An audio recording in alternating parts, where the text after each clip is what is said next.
Hello everybody, welcome back to HardReset.Info channel. In today's video, I'll show you how to adjust the paper trace for any paper size on your Canon PIXMA TS5150.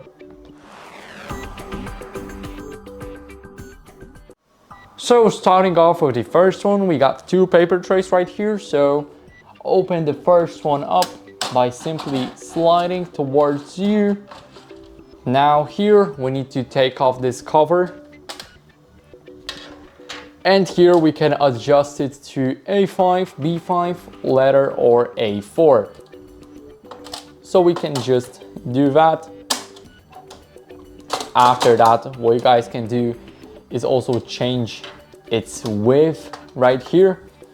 So now after you change it, what you guys can do is pull this button. Now make sure to close it all. And now let's place back the cover.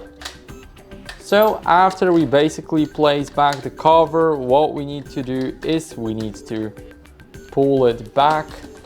So just do that, it should go automatically in. And give me a second guys and I'll show you the second one.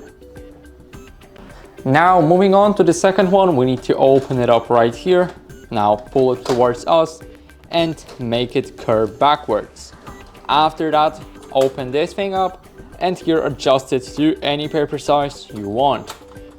So basically starting off from the smallest one to the biggest one, you guys can basically close it all after changing it. And now it's ready to go. So that's basically it. I hope you enjoyed this video, and if you did, then leave a like, sub and a comment, and I'll see you in the next one.